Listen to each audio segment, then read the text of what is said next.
Ukraine's president has confirmed that the situation on the front lines in the eastern regions of the country had become tougher as Russian forces step up their offensive, including advances north and south of the strategic city of Bakhmut. The enemy does not count personnel, and despite numerous casualties, keeps the intensity of its attacks high. In some of its wars, Russia has suffered fewer losses than it had faced here, specifically near Bakhmut.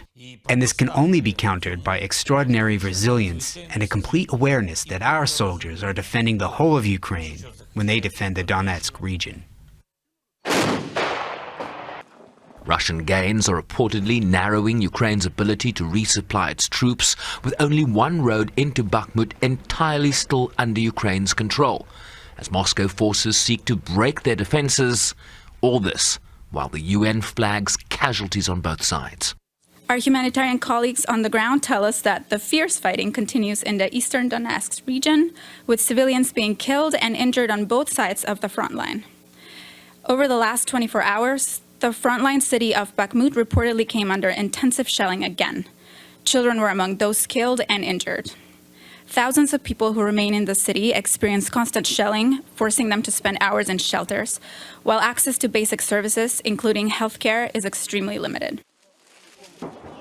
This is the region where some of the most intense fighting is currently taking place. Northwest of Bakhmut is the city of Kramatorsk, where Russian missile strikes destroyed buildings, killing at least 3 people and wounding several more, according to a police statement. Among the dead, a husband and a wife, and a 61-year-old pensioner.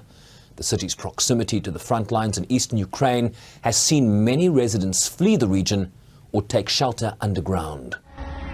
Search and rescue teams working through the rubble, using cranes to lift large parts of collapsed concrete from this apartment building.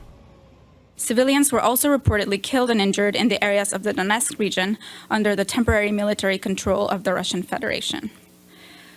And civilians have also been killed, and key civilian infrastructure, including dozens of homes, have been reportedly damaged in the east, north, and south of Ukraine over the past 24 hours.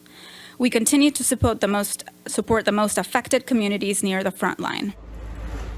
The Secretary General spokesperson earlier this week calling on both sides to respect the principles of international humanitarian law in conflict. While we have limited access to areas not under Ukrainian control and cannot independently verify the number of casualties, it is clear and needs to be reiterated that international humanitarian law prohibits indiscriminate attacks and requires the parties to take all feasible precautions to avoid or minimize civilian harm. We call on both sides to comply with these obligations. Reports suggest Russia is planning a major offensive to coincide with the one-year anniversary of the war, which is February 24th.